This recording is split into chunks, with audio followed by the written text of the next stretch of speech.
Welcome to my channel. If you like this content, please subscribe.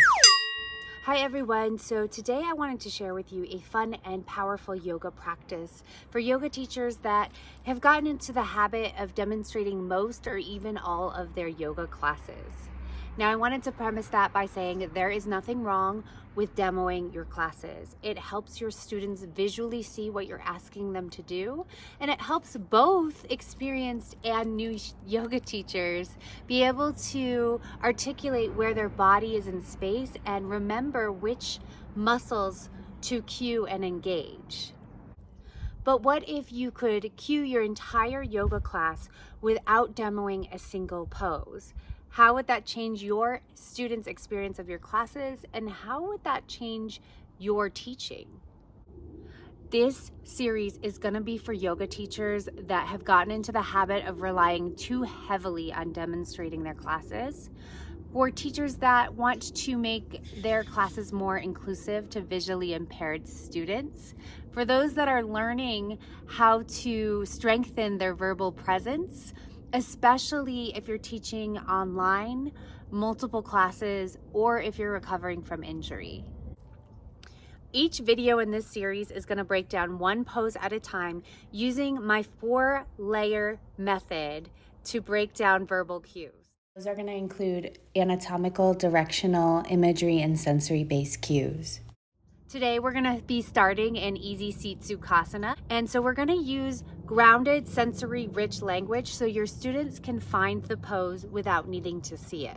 Before we get started, if you want a simple, easy way to identify cue types, I've created a workshop below that has all of the cueing that we will be using for this specific pose, and it will quiz you on which type of cue is which, and so that is a fun free resource that you can click below.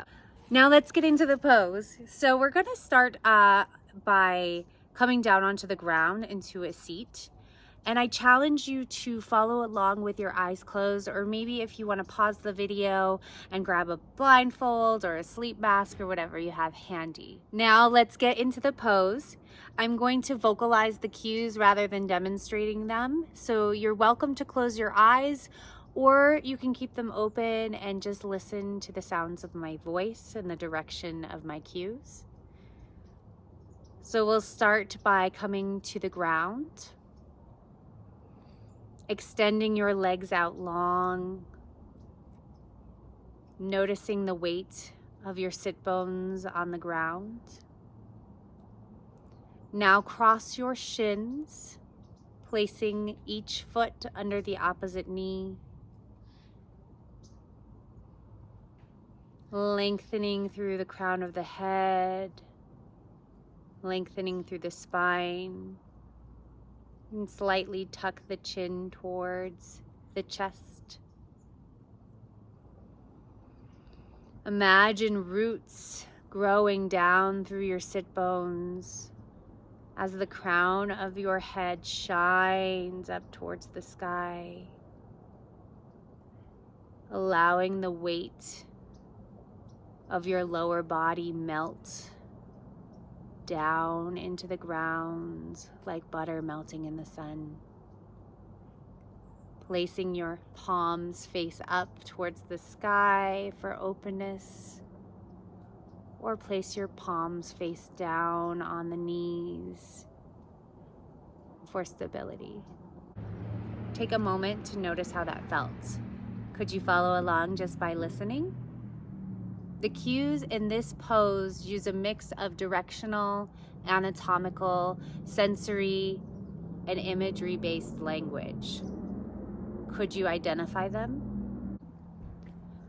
Okay, you guys, so now that you've experienced me verbally cueing the pose Sukhasana with your eyes closed or open, but not seeing me do the pose, I want you to pause this video and I want you to try verbally cueing this pose yourself.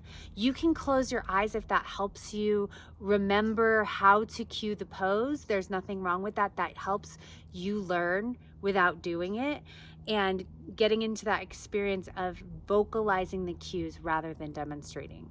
But while you're doing that, I want you to be aware of what kind of cues that you tend to use most. Do you tend to cue anatomically, directionally, sensory, or do you use imagery-based cues? So anatomical, we're talking about body parts. And then if we're going to use directional, we're talking about lengthening up, using direction. If we're talking about sensory-based cues, we'll probably say feel into your body, feel the sit bones on the ground. Or maybe you use imagery-based cues. An example would be melting down, grounding down like butter melting in the sun. So those are some examples of different kinds of cues that we like to use. And when you become aware of them, then you can start to find your authentic teaching voice.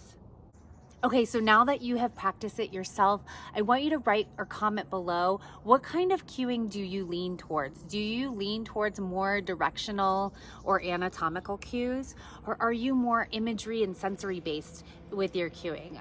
Just write in a comment below, or maybe you did a mixture of all of them.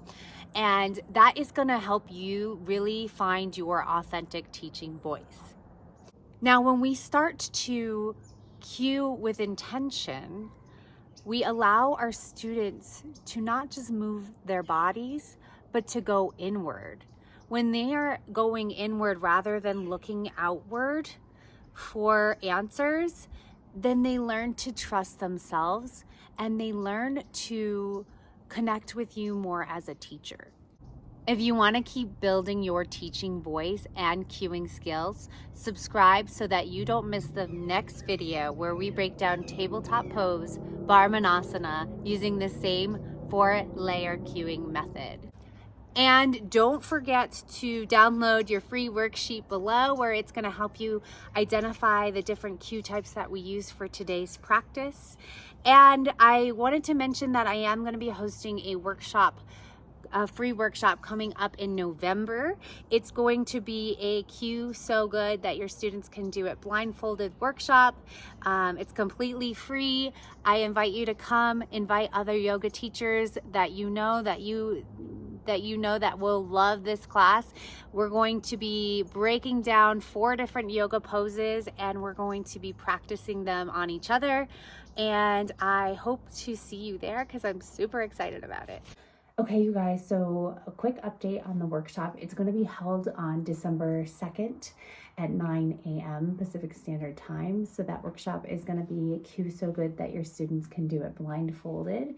And you can click the link below to sign up or to find more information about that workshop. So I hope to see you there, and I will see you in the next one.